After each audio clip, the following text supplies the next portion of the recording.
The title of the message, as we had it last week, is Disciples and Expectations. Last week we had part 1 of it. Today we're having part 2 of it, and the text was taken from Matthew chapter 10, 1 to 40. And the summary of it is Yeshua had called the 12 disciples, or chose his 12 apostles, as it were, and he told them what was on ground. This instruction given in Matthew chapter 10 are part of things they are to do. The apostles must take note of persecution. Apostles must learn and teach to fear Yahweh. Apostles must also understand the confession of Yeshua before men. Yeshua is going to be key of their teaching. Messiah brings division. They were expected to have that in their head, that Yeshua came to bring division. And that has to do with, clash or clashes that could be seen in the family, in the communities, in the cities, in the country. How? Teaching. Yeshua had the pure teaching, the true teaching, the covenant teaching. Now, there were other teachings, there were other messages from religions of the world. So those will clash with the teaching, the covenant teaching of Yeshua. To the point that in a family where people are in different religions, there will be clash. They will clash with the true teaching. The true teaching will want to overwhelm the false teaching of the world, or the false teaching may want to overwhelm the true teaching of Yahweh. And at the end of the day, there will be misunderstanding, there will be quarrel, there will be even fight, there will be separation, there will be division because of his name. Because in that teaching, his name is key. Remember, he said they should confess his name, confession of Yeshua before men. That will bring quarrel, that will bring misunderstanding, people will not want to hear about his name, nor the name of the Father. So as a result, they will reject the message, and in fact, many will reject the messengers, the apostles. So they should be wary about that.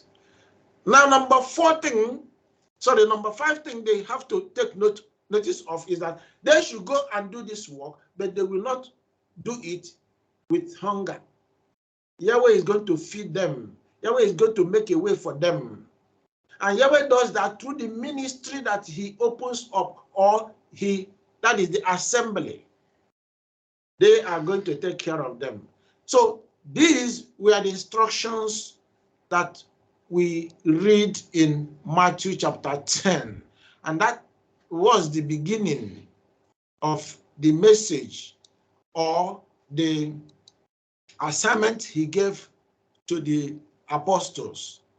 Now, in this part 2, let's go in straight away into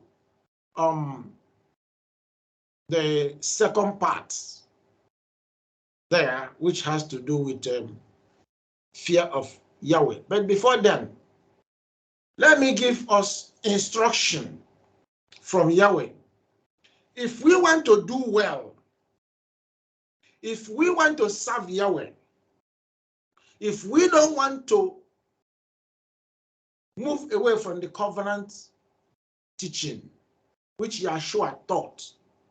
If we don't want to depart and walk away as Israelites and go into the Gentile family, if we don't want to void his teaching, if we want to remain completely people of Yahweh, this is Yahweh's instruction, and they are key to following Yeshua Messiah.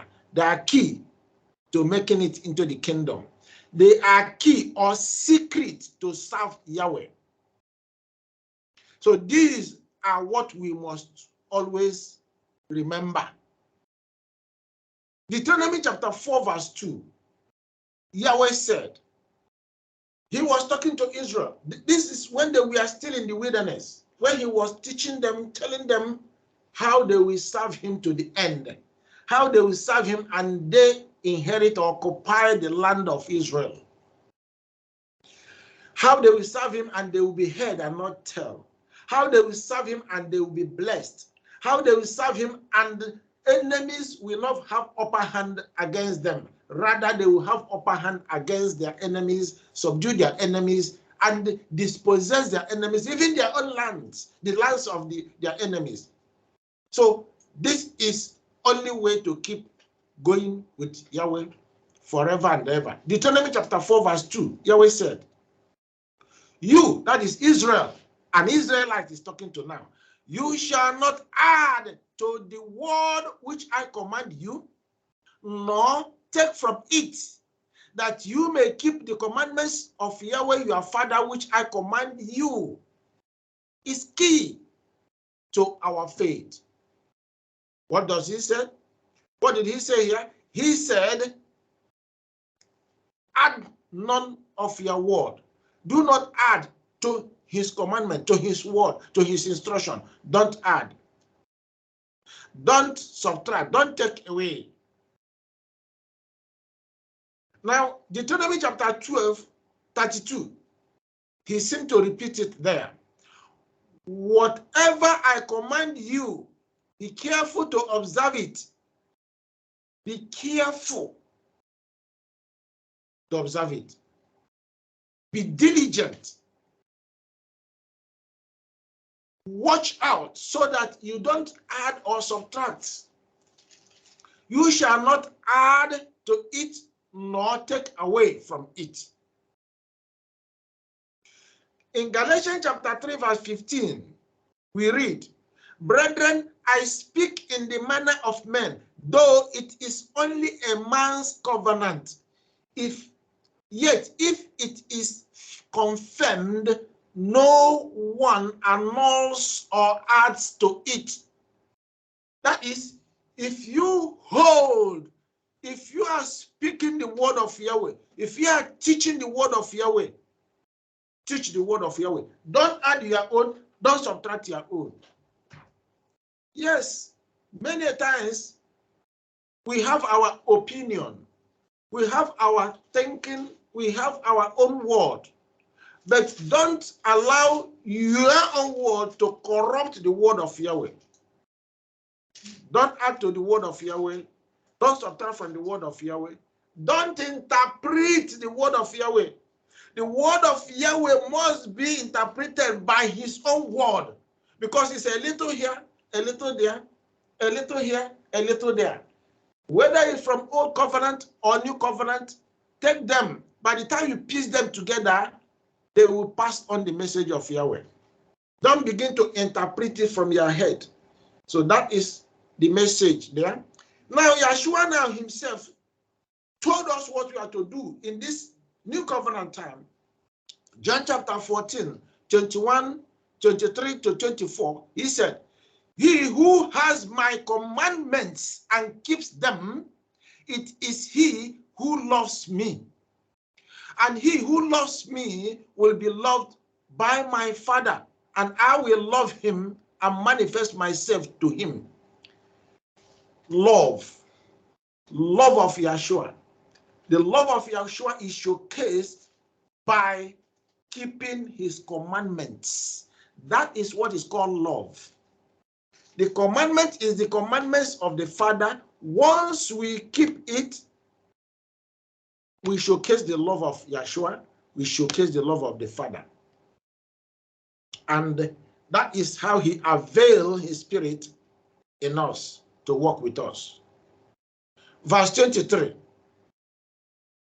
John chapter 14, verse 23. Yeshua answered and said to him, if anyone loves me, he will keep my word, and my Father will love him, and we will come to him and make our home with him. Verse 24. He who does not love me does not keep my words, and the word which you hear is not mine, but the Father's who sent me. So again, what is love? Is keeping his word. His word is his commandment. His commandment is written in the covenant, the agreement he gave to Israel. We must keep it. He that hears his word, the word of the covenant, that person love not only Yeshua, but love the Father as well, who sent him.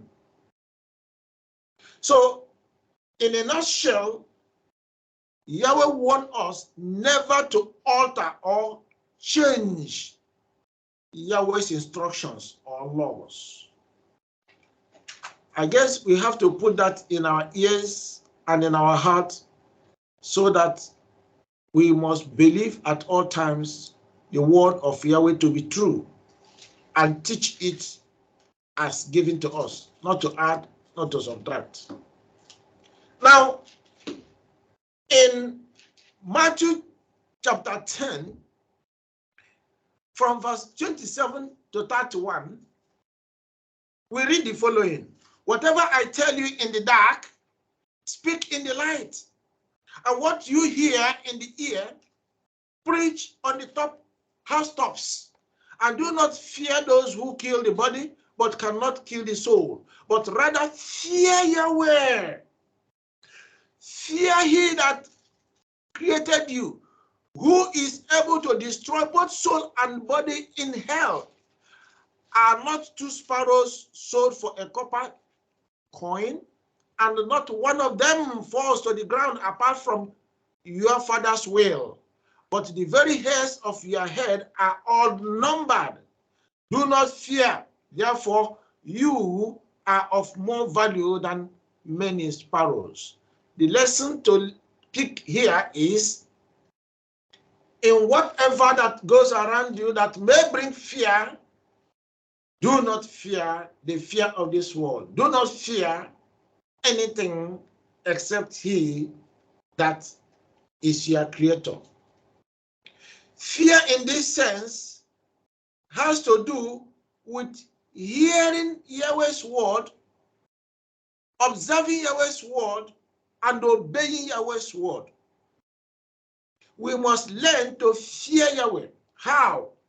Hear his word, observe his word, obey his word, as pointed earlier. That is how his fear, true fear, fear that encompasses fear of being afraid, fear that has to do with love, fear that has to do with strengthening and emboldening someone, so that when the fear of this world comes around you, it will melt away. You will not fear the fear of the world, the fear of the flesh, the fear of those who hold arms, the fear of those who cajole you, the fear of those who want to take away your life, the fear of those who speak language of fear. It will not be a portion. It will not affect you, because you have his word inside you. You hear his word, you observe his word, you keep his word, you obey it. Job chapter 28, verse 28.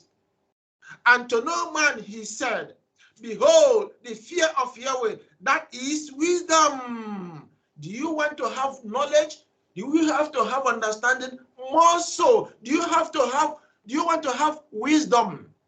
Now, take in the word of Yahweh. Shama, hear, observe the word of Yahweh, obey the word of Yahweh. Then the fear of Yahweh will come into you. You will have wisdom.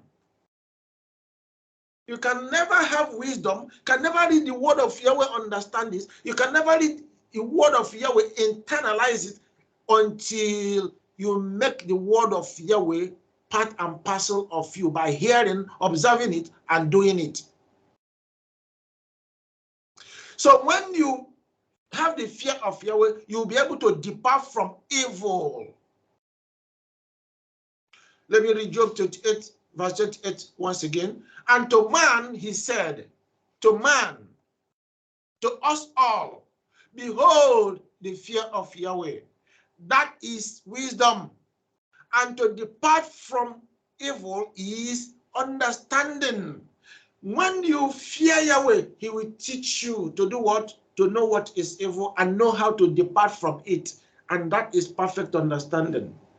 Otherwise, you wouldn't know how to depart from evil. You wouldn't know how to run away from evil even.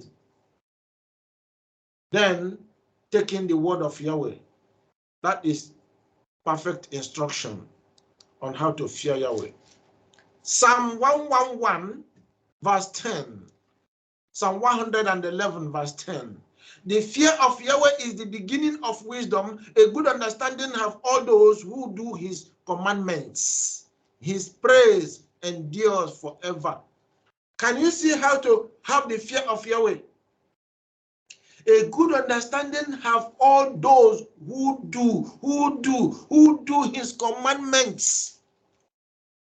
So you have to hear the word, read his law, his Torah, his instruction, internalize it, observe it, do it, obey it. That is how you get wisdom, knowledge, and understanding, so that you will know where evil is, how to avoid it. You know what good is, how to live with good, and follow what is good. Proverbs 9, verse 10. The fear of Yahweh is the beginning of wisdom, and the knowledge of the Holy One is understanding.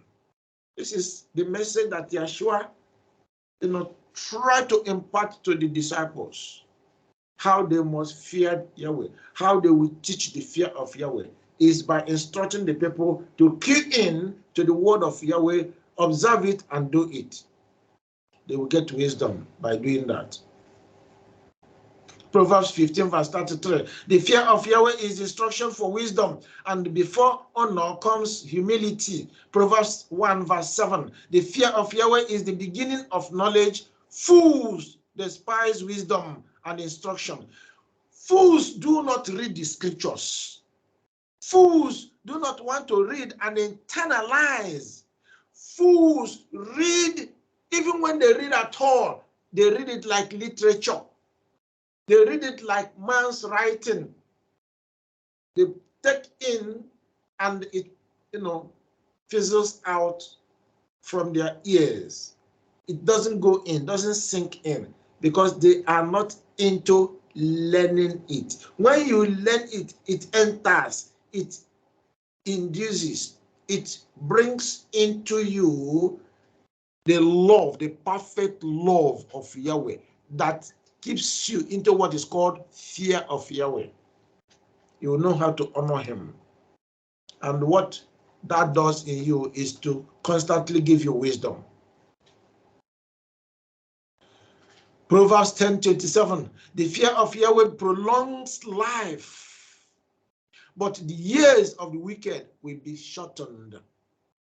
Proverbs 14:27. The fear of Yahweh is a fountain of life, that one may avoid the snares of death. When we fear Yahweh, things go smoothly with us. When we fear Yahweh, though there may be rough edges, but then in your heart, in your life will be sweet, because you know what you are doing at every point in time. Even when everywhere, everything seems to be bleak, you're on the right path. That is the best thing to look for. in life. Proverbs 19:23. The fear of Yahweh leads to life, so that one may sleep satisfied, untouched by evil. Did he not say, in the midst of evil, before your enemy, he will set a table before your enemies. They will do you nothing. That is to those that fear Yahweh. Isaiah 33 verse 6, and he will be the stability of your times, a wealth of salvation, wisdom and knowledge. The fear of Yahweh is his treasure. Do you want to have wisdom? Do you have to have understanding? Do you want to have knowledge? Fear Yahweh. Learn his word. Learn to keep in his word. Learn to eat and drink his word. Proverbs 14 verse 26. In the fear of Yahweh there is strong confidence, and his children will have refuge. Proverbs 15:16. Better is a little with the fear of Yahweh than great treasure and turmoil with it. Proverbs 2 verse 5. Then you will discern the fear of Yahweh and discover the knowledge of Yahweh. Psalm 112 verse 1. Praise Yahweh. How blessed is the man who fears Yahweh, who greatly delights in his commandments. Psalm 128 verse 1. How blessed is everyone who fears Yahweh, who walks in his ways. Psalm 128 verse 4. Behold, for thus shall the man be blessed who fears Yahweh. A blessed man. Give me a blessed man. Show me a blessed man. I will show you a man that fears Yahweh. When you fear Yahweh, you must be blessed. Proverbs 8 verse 13. The fear of Yahweh is to hate evil. The fear of Yahweh is to hate evil. Pride and arrogance and the evil way and the perverted mouth I hate. Yahweh says, those who he hates are those who do not fear him. And who are they? They are proud, they are arrogant, they are evil. Their ways are evil. They have perverted mouth. Exodus 20:20. Moshe said to the people, do not be afraid, for Yahweh has come in order to test you, and in order that the fear of him may remain with you, so that you may not sin. How did that happen? He called them. Remember, we read Exodus 19, where he began to tell Moses, call the people, let the people prepare themselves, get ready, cleanse themselves, so that by the third day they will come to him, he will speak to them. And in Exodus chapter 20, we hear where this happened. And he said, do not be afraid. Because when Yahweh began to speak to them, instead of paying attention to hear, so that they can internalize what Yahweh was saying, they ran away. And Moses told them, do not fear, do not be afraid. Listen to the word of Yahweh. Many people are afraid to listen to the word of Yahweh. Some people don't read the book of Revelation. They're afraid. Some people don't read certain books in the scriptures. They're afraid because they know those words of Yahweh are speaking to them. Those words speak to us so that we are corrected, so that we are aligned, we come to reality, to the true. Yahweh is spirit, and his word has his spirit. So when we internalize his word, the spirit of Yahweh in the word of Yahweh guides us, directs us, and leads us to him 24 hours and help us to live our lives so that we will remain his children and be blessed therein. Psalm 19 verse 9, the fear of Yahweh is clean, enduring forever. The judgments of Yahweh are true, they are righteous altogether. Job 4 verse 6, is not your fear of Yahweh your confidence, and the integrity of Yahweh your hope. Proverbs 14 verse 2, he who walks in his uprightness fears Yahweh, but he who is devious in his ways despises him. He who is devious, who is even a devil in his ways, who act like devil, who behave, who has character of devil, such person despises Yahweh. Because that is the work of Satan, to oppose Yahweh, to despise Yahweh, to antagonize Yahweh, to make opposite the word of Yahweh. Such person is never an upright person because he doesn't fear Yahweh. Proverbs 23 verse 17. Do not let your heart envy sinners, but live in the fear of Yahweh always. Finally, Psalm 33 verse 8. Let all the earth fear Yahweh. Let all the inhabitants of the world stand in awe of him. That is what we are called to do. You cannot tell me you know him and you don't fear him. The problem of most of us is that we don't fear him. Even in the assembly of Yahweh, even in the congregation of Yahweh, even as a covenant keeper, most of us don't fear him. Yahweh is holy. That is another something that we have to know. Yahweh is his name is consecrated. We go by his consecrated name. We go in his sanctified name. So we must, at every point in time, know it that Yahweh is holy. Yahweh must be followed in a way of holiness and righteousness. And as we walk in accordance to his word daily, not in our own ways, we showcase ourselves as one or people who fear him. And when we do that, it will always be well with us.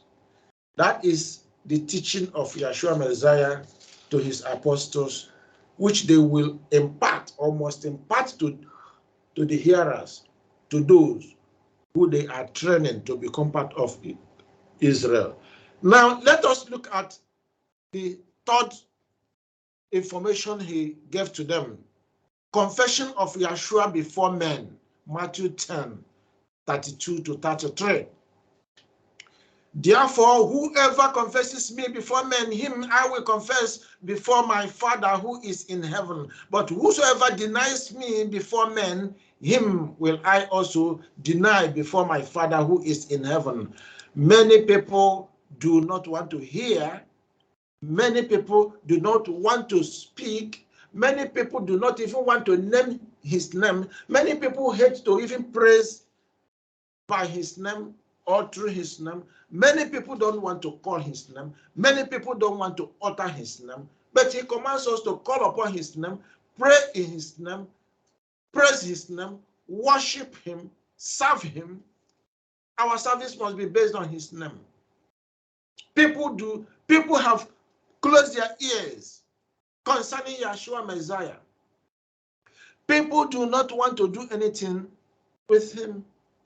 And as a result, they become haters of Yeshua. They become haters of Yahweh. And as they hate Yeshua, they hate us. They hate the messenger. They hate the preacher of the word. They hate the apostles. They hate the disciples. They hate his ministers that preach in accordance to his name. In Acts chapter 4, that was what the disciples and the apostles of old suffered. They suffered so much in the hands of the leaders of the Israelite leaders, those high priests, those priests, those Pharisees and Sadducees, the scribes. They said, do not preach in this name again. Even when the name of Yeshua was confessed before their ears, when the disciples were healing in the name of Yeshua, they warned them, do not heal in this name, do not call in this name. And they played out their tricks until they played it into the hands of the Gentile world. When they were conquered by the Roman Empire, took everything about them, about their values, about their culture, about their whatever they were professing. And behold, because they made it as a law never to call upon the name of their Messiah. Well, the Gentile world, the Roman Empire, out of which Catholicism evolved, took that name and changed it because they didn't want that name to exist. They changed it to their own messianic name and they gave it Jesus Christ. In the Gentile world, they don't have true Messiah. Yahweh said it clear, Israel, when you are driven away from this land, stop messing up. Because when you leave the land, you will not know Yahweh again. You will not call Yahweh again. You worship wood and stone. Where you are going in the Gentile world, in the nations of the world, they worship wood and stone. Yahweh told them that the nations of the world don't serve him. They don't know Messiah. But they have their own God, they have their own Messiah, they worship or they serve. And he says, those will be what Israelites are going to face and worship. Unfortunately, that is what is going on up to today. Matthew 10, verse 32. Therefore, everyone who confesses me before men, I will also confess him before my Father who is in heaven. Luke chapter 12, verse 8. And I say to you, everyone who confesses me before men, the Son of Man will confess him also before the angels of Yahweh in heaven. Matthew 10:33. But whoever denies me before men, I will also deny him before my Father who is in heaven. Luke 12:9. But he who denies me before men will be denied before the angels of Yahweh. Luke 2, verse 52. And Yeshua kept increasing in wisdom and stature and in favor with Yahweh and men. As you confess Yahweh, as you confess the name of Yahweh, the name of Yeshua the Messiah, you will continue to increase in the wisdom and the stature of Yeshua, who will continue to teach you, guide you in the wisdom, in the knowledge, and the understanding of Yahweh, and he will impart his fear in you, and you will become strong. You will become strong. Whatever you speak with your mouth sticks. Whatever you command happens. That is the way to go. And in these latter days, as Yahweh will overwhelm his people, will, envelop them, cover them with his Holy Spirit. That is how they are going to escape the beast. Because whatever they speak, when they pray, heaven hear. When they cry, heaven will support them. Their prayer will never be in vain. Never. Because they fear him. Because they confess him. Because they know him by his name. They call him by his name. His name is important. His name is powerful. Make my name known to the people. That's what he taught them there. Confess my name. And today, people are saying, no, don't mention his name. No, his name is so sacred. Don't mention his name, otherwise you perish or you die. That is what the Jews told themselves. And abhorred his name. They ruin his name. They make his name vain. And today, the consequences are great.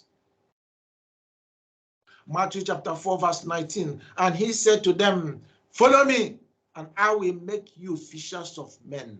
If you don't know him, how can he say, follow me? If you don't call his name, if you don't fear the Father and call upon the Father's name and teach the Father's name, how can he call you? How can you be a son or daughter to him? Never. There's no son or daughter that doesn't know the name of his Father.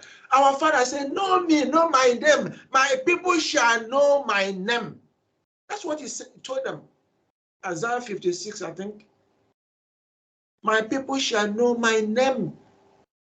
My people shall call me by my name. In Proverbs chapter 30, verse 4, said, do you know the Father's name? Do you know the Son's name? If you know, can you tell? And they are there telling you, oh, do not call his name. Do not mention his name. All right. Mommy has corrected me. I gave a wrong quotation there. I'm sorry about that. Let's look at Isaiah 52, verse 6. Yahweh declared, he told us what we should do with his name. Verse 6 there says, therefore my people shall know my name. Therefore, they shall know in that day. What day? Hey, we are entering that day. We are entering that day. As we head into the future, we are entering into the very day that is talking about. That I am he that does speak. Behold, it is I. Yahweh says he is going to magnify his name. He is going to make his name honorable. Yeshua has come into this world, showed us and told us the name of the Father, his own name, that we must continue to preach, profess his name until when we'll be entering into the day that he's talking about. The D-Day is coming. If you don't know his name, you can't make it. Because in Joel chapter 2, verse 30, it says, in the latter days, in this particular D-Day that is coming, said those who call upon the name of Yahweh shall be saved. What name are you calling? Another name? He said, any name we call, it doesn't matter, whatever name you call, all suffices. Yahweh said his name, because another is imposing his name, another one to remove his name and fix his own name. He said, no, Satan may do that, coming with the name of God, coming with the name of idol or title of God or Lord or Adonai or Elohim, and so on and so forth. He said that is not his name. His name is Yahweh. Only one name he gave to us. He said that is memorial name. According to Exodus chapter 3, verse 15. It's a memorial name. A name forever and ever. One name he gave to them. Only one name. And also he declares that in Psalm, let's check it out.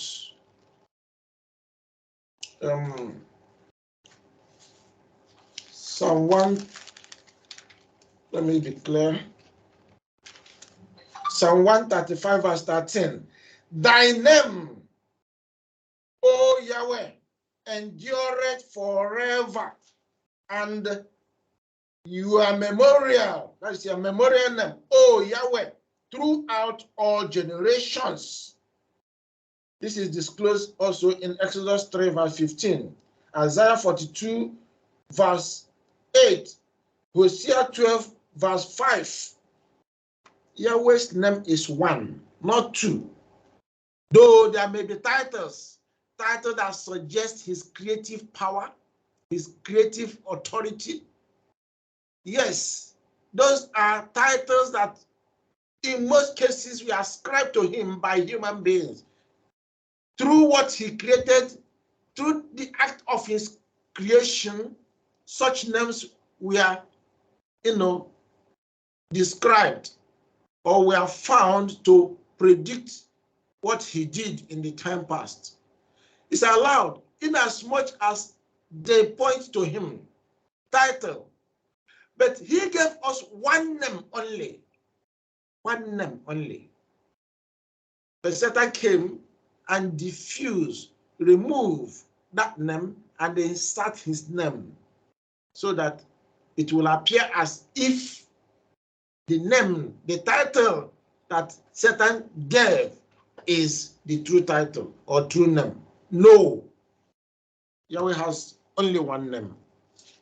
And we shall not mix. And the point, Exodus chapter 23, verse 13, the clear point Yahweh made there to Israel, his people, is that they should not mention the name of gods or lords or whatever Satan may give them in their mouth. They should not go with that. They should not profess it. So there are names we should not profess. People that hold other names or titles that Satan gave, they are in trouble because Yahweh didn't command it. And Yahweh even told them never ever to mention such names from their mouth. Exodus 23, verse 13. And in all things that I have said unto you, be circumspect, be careful, and make no mention of the name of other mighty ones, neither let it be heard out of your mouth.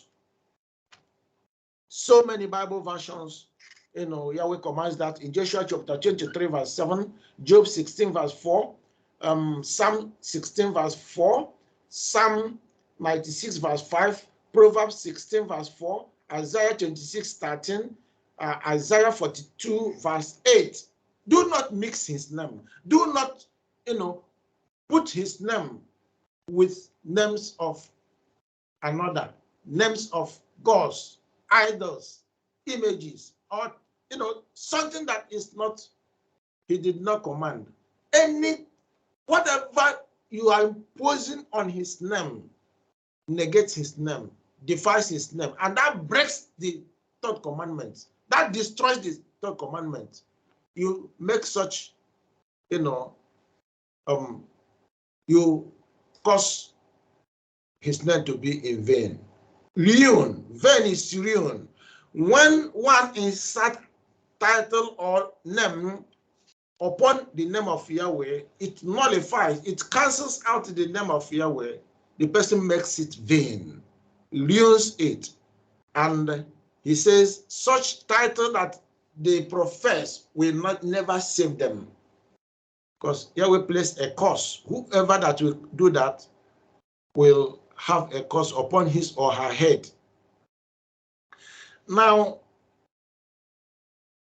let's look at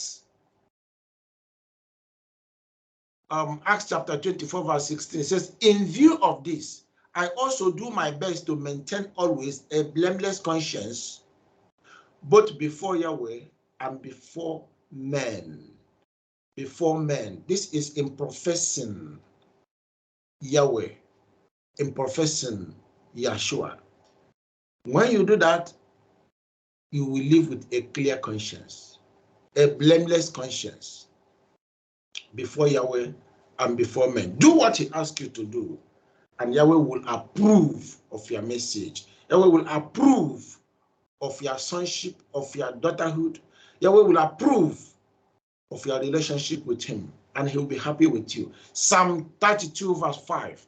I acknowledge my sin to you, and my iniquity I did not hide. I said, I will confess my transgressions to Yahweh, and you forgave the guilt of my sin. So the best way to live with him, have a relationship with him, is to recognize him, identify him as your father, know his name, call him by his name, worship him by his name. Do not do that with other names. Do not associate or mix other names with his name, saying it doesn't matter. He understands. No, he has told you. Don't claim he understands. He says, no, don't try it. To do that is to demean his name, is to ruin his name, is to belittle him. He is almighty. He is Yahweh of all. He is the creator of all, the maker of all. The name of Satan, name of magistrates, judges, high-standing men can never be equated with the name of Yahweh. So Yahweh holds his name in high esteem. Don't lower it. Don't make mockery of it. Obey him. Do what he says, and it shall be well with you. Now, the fourth instruction Yahweh gave to them in Matthew chapter 10.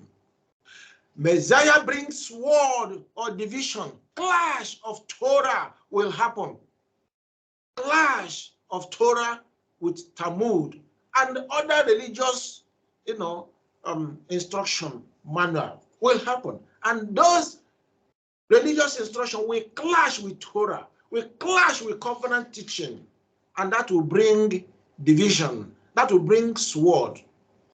Even from the same Bible, people will teach whatever they like because they have a different mindset. They have a religious setting in their heart. Satan has, because they are following a different spirit. They are following Satan, who gives them his own spirit. As a result, they go the way of Satan's religion. Satan is author of religion, the creator of so many religions. Yahweh's way is not religion. Yahweh's way is natural way to follow him, natural way of truth, natural way of life. Follow him and he will showcase himself to you. He doesn't, preach or teach religion. He never commands religion. It's Satan that commands religion. So there will be clash between religion and his way. The clash. Yeshua told us. Let's read Matthew 10, 34 to 39. Do not think that I come to bring peace on earth. I did not come to bring peace, but a sword. For I have come to set a man against his father, a daughter against her mother, and a daughter-in-law against her mother-in-law. And a man's enemies will be those of his own household. He who loves father or mother more than me is not worthy of me, and he who loves son or daughter more than me is not worthy of me. And he who does not take his stake and follow after me is not worthy of me. He who finds his life will lose it, and he who loses his life for my sake will find it. What is he saying here? This is also confession of his name, which we talked about down there. It's very, very important that Yahweh, Yeshua, are priority in our lives. Yeshua is the Son of Yahweh, the Messiah, whom the Father sent to save us from our sins. So we must take his name seriously.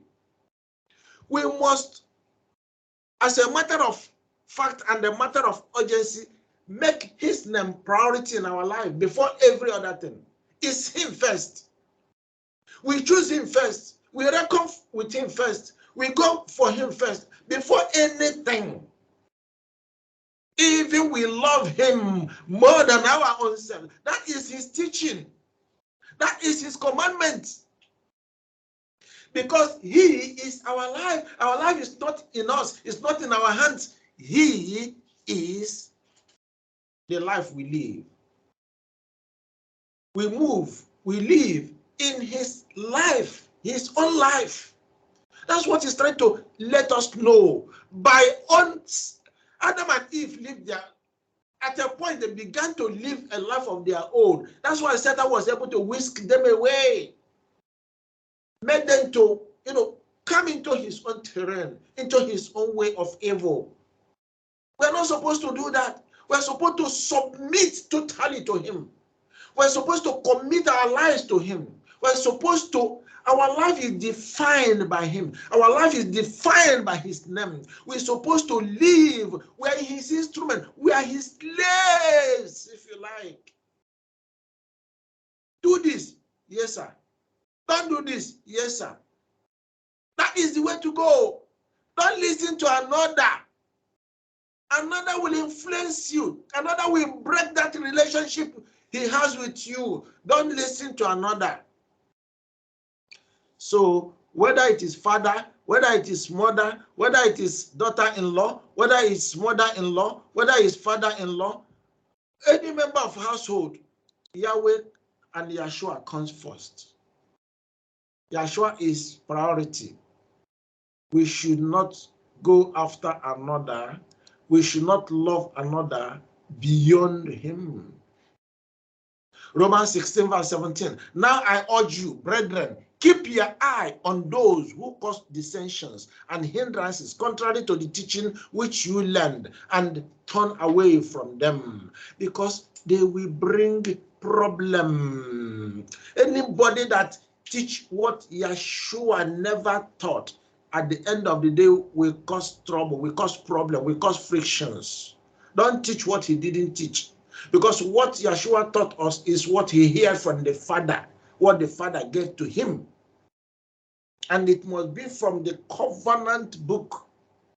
It must be from the book of instruction. Whatever you must teach must come from the instruction of Yahweh. Anybody that teach anything contrary will bring hindrance, will bring dissension. Teaching, religions of the world will create division. Avoid it. 1 Corinthians 1, 10 to 13. Now I exhort you, brethren, by the name of our Master Yeshua HaMashiach, that is Messiah, that you all agree and that there be no divisions among you, but that you may be made complete in the same mind and in the same judgment. For I have been informed concerning you, my brethren, by close people, that there are quarrels among you. Now, I mean this, that each one of you is saying, I am of Paul, I am of Apollos, I am of Cephas, and I of Hamashiach Messiah. You should not segregate. You should not cause or bring anything that will bring division. Somebody will say, this assembly is the best assembly. Yeah, this assembly is better than the. It's one assembly. It's one Father, one Son, one Spirit. Why are you dividing yourself? Whatever that we speak here is supposed to be, the same that is communicated by those who are in the south, those that in the west, those that in the north, those that in the east, and all over the world. We're supposed to be speaking in one voice, one word, one language. The same Spirit guides us, leads us. It is the same family. Anything outside that is not of the covenant way, is not of Yeshua. All these are what bring division, bring dissension, bring quarrel. When people carry different doctrine to mix up with the doctrine of Yahweh, it will bring division, to bring separation. Different doctrines cause quarrel, cause division. That's the message he powered to the apostles, that this will come. Get yourself prepared. So in that situation, when people bring contradictory messages, they have to walk away. When somebody is teaching something contrary to the word of Yahweh, the person, the child of Yahweh, the messenger of Yahweh should walk away. Our constitution, our standard word, our standard book of message is the scripture, the Bible. Anything outside that, and it must be correct Holy Spirit interpretation, not what they inserted, because there are so many things that have been inserted in the scriptures which he commanded they should not add or subtract. They did. Old Testament, New Testament, they did. So we must be clear of what we are doing, even when we are preaching from the word of Yahweh. And we must teach in accordance to what the Spirit is giving to us. If it's not what the Spirit is giving to us, do not preach it. If you don't understand what is written in the Bible, don't preach it, because it may cause division. 1 Corinthians 3 verse 3, for you are still fleshly. For since there is jealousy and strife among you, are you not fleshly? And are you not walking like mere men? We must not live in flesh. We must not allow flesh to influence us. We must not live in jealousy and strife. We must not live like the people of the world, like the Gentiles. We must live in accordance to direction and guidance of the Spirit of Yahweh. As we read his truth from the Bible, we have to follow suit. Excuse me. 1 Corinthians 6 verse 1. Does any one of you, when he has a case against his neighbor, dare to go to law or court before the unrighteous and not before the saints? When you have any issue, bring it to the assembly. Bring it to the people of Yahweh. Don't run to court. Don't take your brother or your sister to court. It brings division. Once anything happens, you just press on. You call police, you call court. They will set problem, because they will judge in line with their own knowledge and understanding that is contrary to the way of Yahweh. There is no love in what they do. They will do it to suit themselves, not to suit the way or the word of Yahweh. So we have to follow the instruction as Yeshua commanded the disciples to follow in Matthew chapter 10. Finally, we look at the last bit of what he told them. And he said, Matthew chapter 10, 41 to 42. He who receives you receives me, and he who receives me receives him who sent me. He who receives a prophet in the name of the prophet shall receive a prophet's reward, and he who receives a righteous man in the name of righteous man shall receive a righteous man's reward.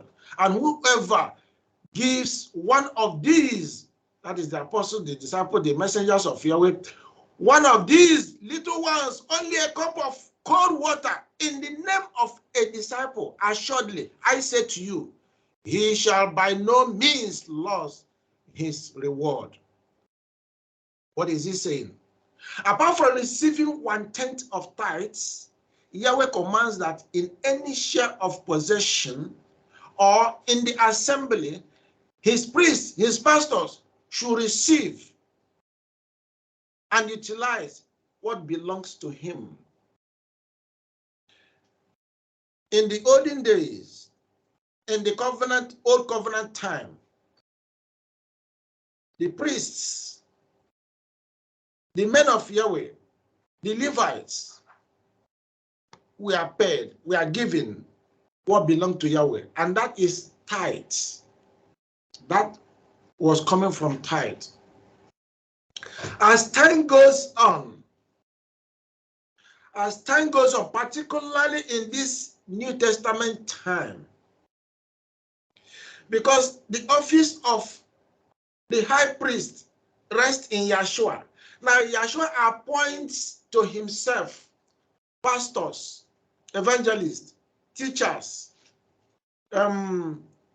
prophets, and so on. To do what? To continue in his office. That office of priesthood, high priest, they are continuing, but they are not doing anything that has to do with sacrifices and so on and so forth. But as Yeshua laid down, like what he's teaching us to do. These are instructions as we read in Matthew chapter 10 and so many other places. He told them what they should do. They should continue on, but they will not go or be doing that on empty stomach. They have to be fed by the assembly. They have to be fed by his people he called. Said, when you are eating, when you are drinking, do not forget them. Now, this instruction is directed to both the disciples and to the members of his congregation. Deuteronomy chapter 18, 1 to 4. We read something there. Yahweh commands Israelites to provide for his ministers. He said, the Levitical priests, the whole tribe of Levi shall have no portion or inheritance with Israel. They shall eat Yahweh's offerings by fire and his portion. Verse 2. Although they have no inheritance among their brothers, Yahweh is their inheritance, as he promised them. Verse 3. This shall be the priest's share from the people who offer a sacrifice, whether a bull or a sheep. The priests are to be given the shoulder, the jowls, and the stomach. You are to give them the first fruits of your grain. You are to, who? To the assembly, to the members. You are to give them the first fruits of your grain, new wine and oil, and the first wool shared from your flock. Verse 3.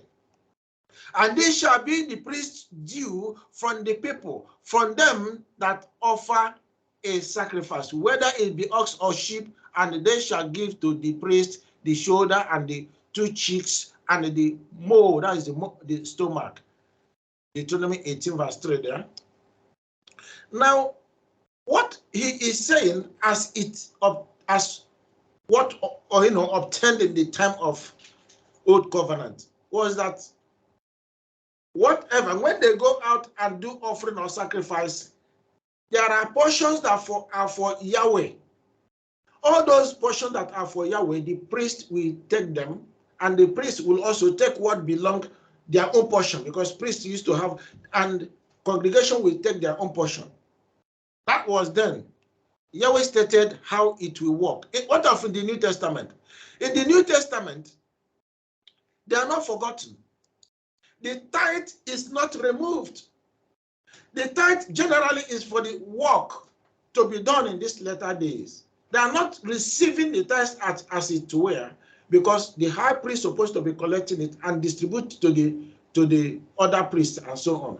But everything rests in the hands of Yeshua. Now, the work is being made open, clearly open, that from the tithe, the apostles, the disciples, whoever that is working for him should be given what can sustain them. Can sustain them. Now, let's read a bit further of what happened in the covenant, old covenant time, where the people forsake Yahweh's command. 1 Kings 17, 9-24. Elijah went to Zarephath where he was fed. Yahweh supplies, or Yahweh supplied all his servants through his instructions to the assembly to care for his servant. This summary of 1 Kings 17, 9-24. There was a problem in the land.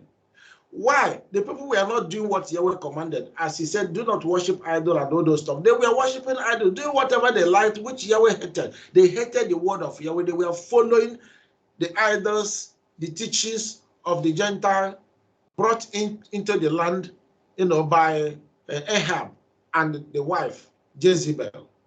Now, there was problem in the land. Elijah had to leave. Yahweh asked him to leave.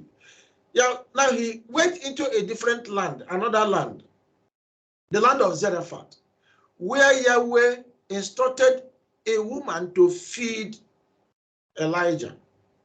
And at the end of the day, there was curse in the land, because even the land that's supposed to care for his messenger or to care for his people were against his people.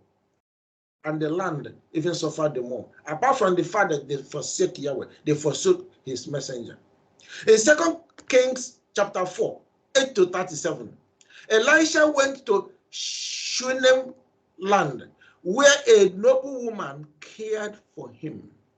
Now, in this situation, Yahweh left punishment for Israel because they didn't do what they were ought to do. When the messenger or servants of Yahweh are not careful, the land will suffer, because the messenger of Yahweh will not be in position to give the word.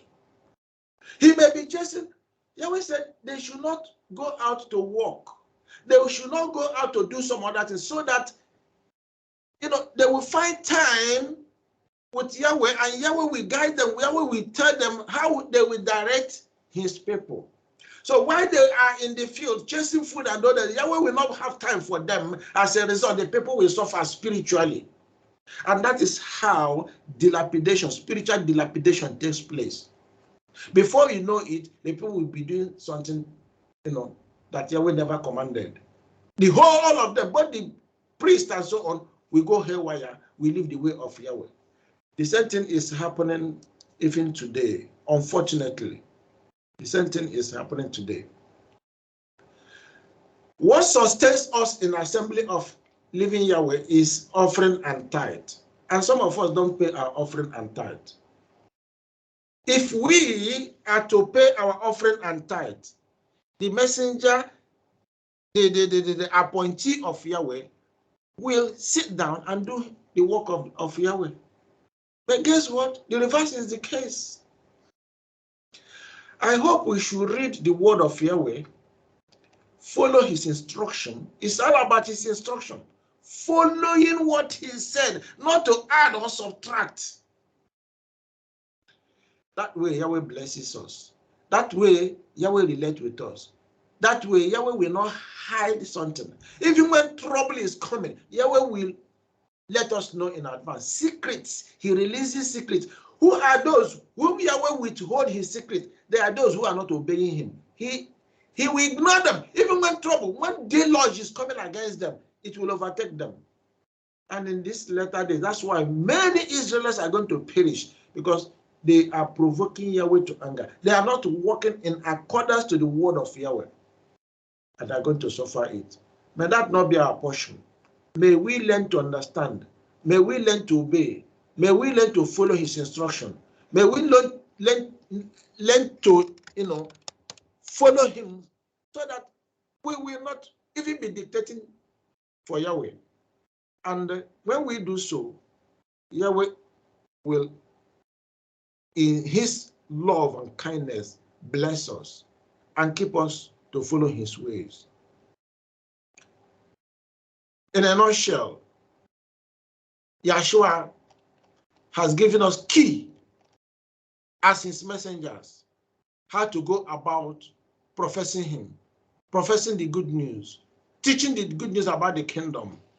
The days are coming, he said, when all the troubles that Satan set against those who worship Yahweh, Israelites who worship Yahweh, days are coming when they will be caught up with it. If we are not in obedience, if we are not following Yahweh, how can we be delivered? How can we be saved? All he's asking us is to pay attention, listen to his word, and keep to his instruction. He will deliver us. He will release, open us up to his secrets of things that we do not know now. There are things that enemy had planned. The only way you can know is when you do the will of the Father. The Holy Spirit will guide us. So as people that Yahweh appoints, as people that Yahweh has commanded to go and teach, preach the good news of the kingdom. All this is about the good news of the kingdom. It's about our salvation. It's about preparing us to enter the land. If we're not up and doing, if you don't pay attention, you will not help yourself. You cannot also lead others to enter the land. Let us behave like the disciples and apostles of old. Let us be expectant, and the expectation of the righteous shall not be cut short, as he has appointed us for his expectation and to do his will. We shall enjoy his blessings. We shall enjoy his communion. We shall enjoy his fellowship. And talking about communion, as we want to hold our Passover, unleavened bread, all those are keeping to his instruction. When we do that, our joy will catapult. Our joy will know no bounds, and we will be happy, and we will live. No matter what the situation, no matter what the enemy may want to present against us, we will surely overcome 24 hours and live happily in our call. May that be our portion. May Yahweh bless us. May Yahweh continue to increase us as we await our Yahshua to arrive. Yahweh bless you. Hallelujah.